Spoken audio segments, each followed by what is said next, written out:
when you kind of already know a writer's personality and you know what kind of person they are, and then you go on to read their books, you're gonna inevitably like see author in their story. And I don't know if that's a good or a bad thing.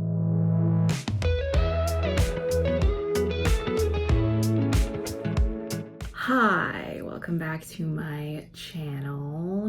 Good to have you here. I'm just gonna kind of vlog a little bit of this week. I really want to get through kind of some heavy revisions over this next week. So basically, I know that the way these revisions have been going in the last few vlogs have been very like me being like, oh yeah, I'm not really committing to a second draft yet. I'm just kind of vibing. I'm just kind of line editing.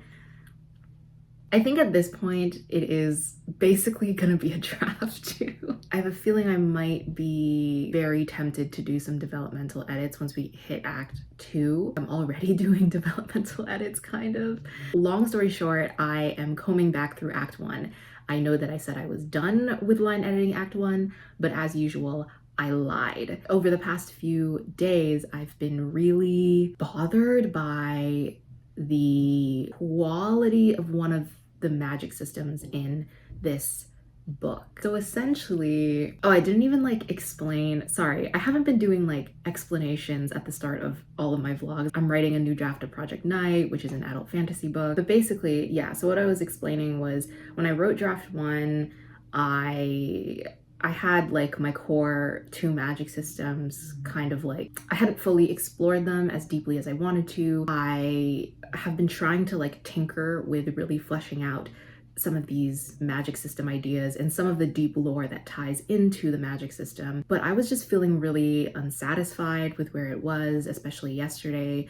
So I did some more like digging into some Filipino mythology. I found some things that I think could really strengthen the magic system. It's going to require me to obviously change a non-insignificant amount of scenes in the manuscript. I am committing to doing some heavier edits for this round. So my goal for over the course of this vlog is to kind of go through the core scenes that discuss this magic system in Act 1. And once I do that, I really want to stop line editing Act 1. Like I need to stop. Okay, so today is Monday and I was trying to like goal set for the week. I feel like I did make really good progress on my revision yesterday. Like I got to chapter 3 and chapter 3 is gonna need quite a bit of like editing because there's like a lot of like discussion of magic system and stuff like that in that chapter. So I am going to need to edit it quite a bit. I was like feeling pretty good about my editing session yesterday. Like I was like in a really good flow state and I was like happy with the changes. I'm excited about the new elements of lore that I'm changing and stuff like that. But I started feeling really anxious again about the draft, which, you know, this happens like periodically. I'll go a few months really loving the story and then a few months later, I just hate the story. So that's just how it is when you're writing. I don't know, this is like the weird thing about revision is that once you're revising, you kind of want to, like, you're kind of second doubt yourself, or you second guess yourself, I mean. Like, is this the right revision changes that I'm making? Like, are the edits to the story that I'm making good enough? On top of that, this is kind of off topic as well, but while I was like having all these doubts about the state of my draft, I got a whole bunch of videos in my YouTube recommendations, negative reviews of authortube books. I was like listening to them out of curiosity and I haven't read any of the books myself. It's interesting because there is a lot of disdain for authortube books and it got me thinking, because this is not a knock, by the way, on creators who make negative reviews of authortube books or, you know, really go in and criticize these stories, because they have a right to do that. It's a space for readers and consumers to look at creative works critically. There are certain criticisms that could be like a little bit harsh against like a writer themselves, like as a person, but in general I think when people are discussing the texts, they have a right to talk about the books very critically. So this is not about like book reviewers or anything like that. The impression that I get, if you are sort of a writer who makes videos about writing advice, specifically writing advice, and then you go on to self-publish a book, does that kind of put a bigger target on your back for criticism? But I also wonder if it's just like, if you are a author-tuber at all, or even a booktuber, does that mean that your work is going to be looked at a little bit more harshly because people have like a negative opinion, like a predisposition to judging people on social media a bit more critically? I don't know. I think when you think of like the image of what it means to be a serious writer or just a serious creative in general, I feel like there's this image of the serious writer as someone who is a little bit more of a recluse and just kind of writes their books in like a dark cave somewhere. It's just like the admiration that we have for people that feel less accessible, you know? On the flip side, when you have influencers or people who just like exist a bit more publicly on social media, are we more inclined to want to poke holes in their work just because of the sort of like stereotype that we have of what it means to be like someone on social media, you know? Because like, for example, even if like a booktuber were to put out a book, your inclination is to like judge it a little bit differently because it's a quote unquote like YouTuber book. Every once in a while, I get all these anxieties about like existing on YouTube and social media. It's funny because like very, very early on in my channel, I actually made a video about this. It was like a please do not perceive me video where I talked a lot about some of the anxieties that I have about writing publicly and failing publicly. What if someone has like a negative opinion of me from my videos? Then maybe they'll have a negative opinion of my writing. And that's not something I can control, but it's just like a fear that I have. And it's like all these months later, I'm still sort of feeling that in a similar type of anxiety. And it almost makes me wonder, like, I think it might have to do with parasociality of YouTube and how if you like watch a few videos of someone, you're gonna feel like you know them. When you kind of already know a writer's personality and you know what kind of person they are, and then you go on to read their books, you're gonna inevitably like see author in their story. And I don't know if that's a good or a bad thing. Maybe this is like not a good day to be vlogging.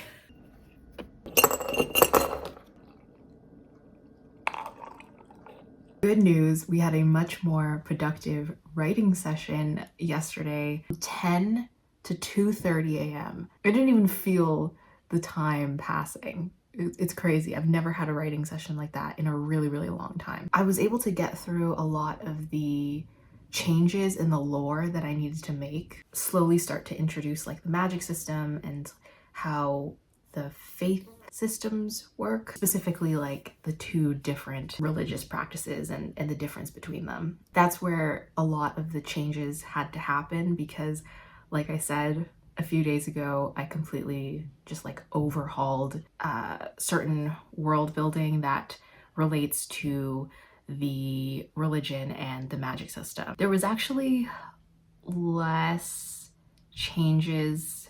Actually, no, there were still quite a few changes I had to make. I had to change like entire scenes, but it wasn't like I had to change necessarily what happens in the scenes, but I did have to rewrite dialogue and stuff like that. I don't know if I'm gonna get to start Act 2 tonight. I would like to, you know, get a good start on the first chapter of Act 2 because that is just a super lore dumpy scene and I want to work through it. But that is going to depend on how I feel about what I wrote last night, because I don't think I'm going to be able to continue editing into Act 2 unless I am content with the changes that I made in Act 1 last night.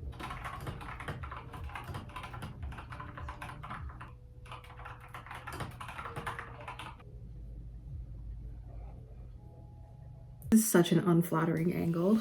Okay, so today is Wednesday. Last night I was just doing a little bit more line editing.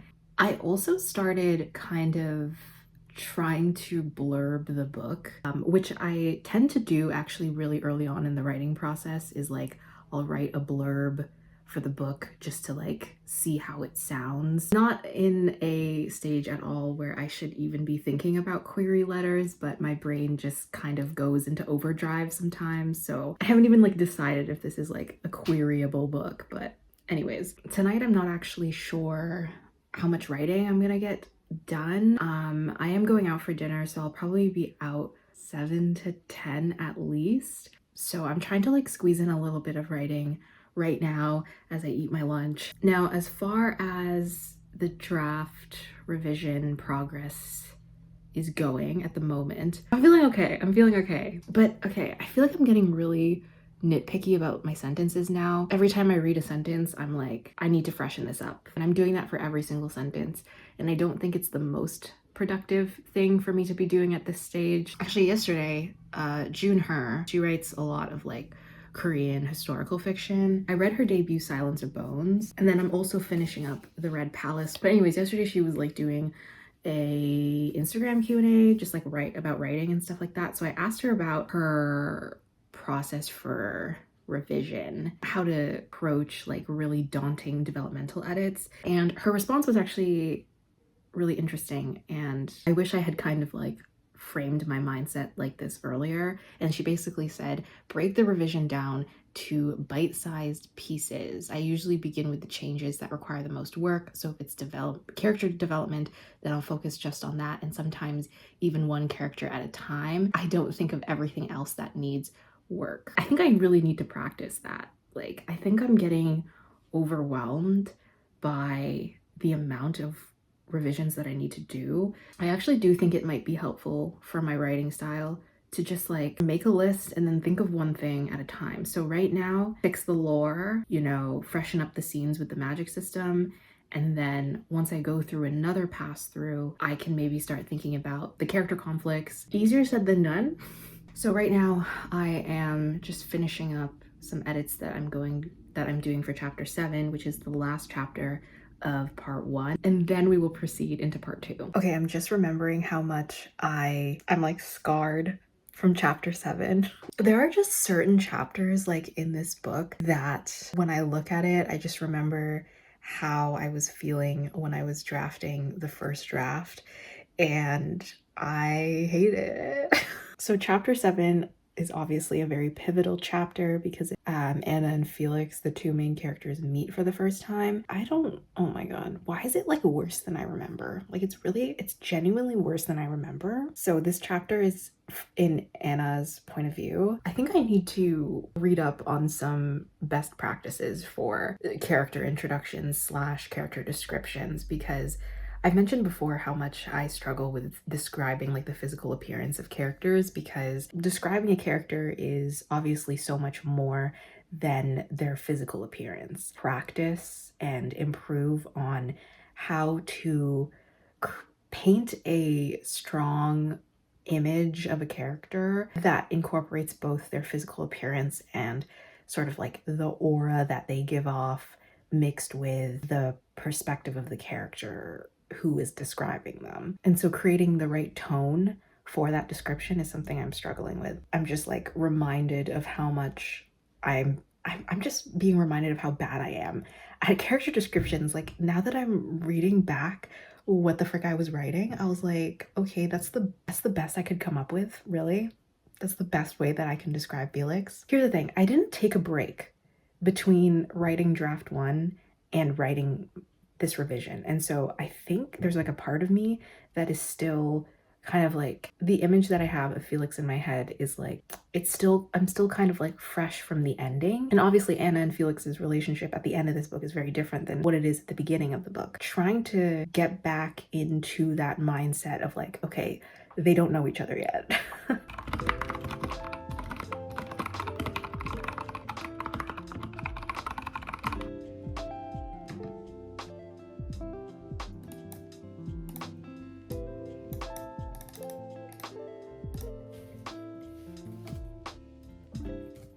So today I have been rereading neuromancer. So yesterday I was talking a lot about how I need to improve my character descriptions and specifically my character introductions. An effective, striking opening image or impression of a character. I just really enjoy the way that Gibson sets up his character introduction. He always has a way of like introducing a character while simultaneously conveying some aspect of his world, which is why it feels so efficient, because you're doing both a character introduction and a world building detail, which is something I've always struggled with. This character description, I feel like I have this like memorized in my head. This is chapter 1, and it's on at the top of the second page. The bartender's smile widened.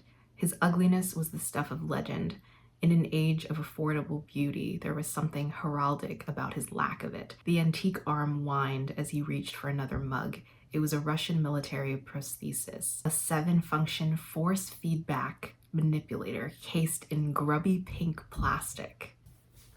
Here's another one that's like literally in the same chapter. Julius Dean was 135 years old, his metabolism assiduously warped by a weekly fortune in serums and hormones.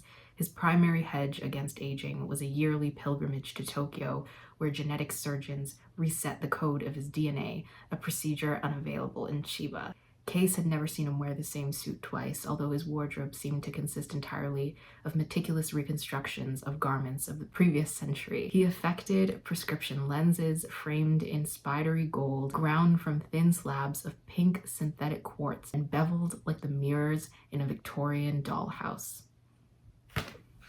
This book lives in my head rent-free. The other thing I was thinking about yesterday was, and this goes back to June Her's Instagram Q&A. Another interesting thing that she mentioned, she often can't write like the rest of the story until she has what she feels is like a solid first chapter. So she'll like iterate and reiterate upon that first chapter, a place she's content with before she like moves on to write the rest of the story. And I think that's really interesting because I feel like a part of me feels that way about the act 1 of my book. Like I often can't move past Act 1 until I'm happy with Act 1. I'm worried about the pacing. I'm worried about if there are in fact redundant scenes. I'm also second guessing whether or not Anna and Felix need to meet faster. Right now, they meet each other at sort of like the 15,000 word mark. I feel like a lot of editors or like industry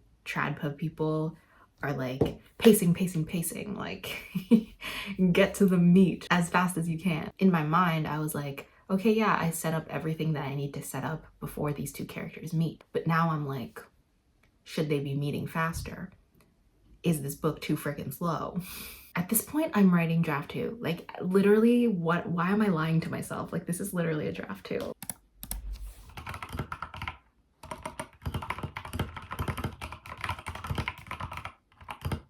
You know, the other day in the shower, I was thinking, I have this thing while I'm world building where as you're world building, you start getting into like the history and the deep lore, and suddenly that deep lore starts to sound really interesting and you're like, maybe this should be a story. I've actually been like toiling with the idea of writing a prequel novella to Project Night. I just think there's like some meat on the bones there. I think it would have to be a novella though, because I don't know if it would make, well, maybe it could be a book. I don't know. But I had the exact same feeling when I was drafting Project Moon, the book I wrote last year. I started doing, it wasn't necessarily a world building thing, but I was like making the backstory for a side character. And then while I was making his backstory, I was like, I'd read this book. Hang on.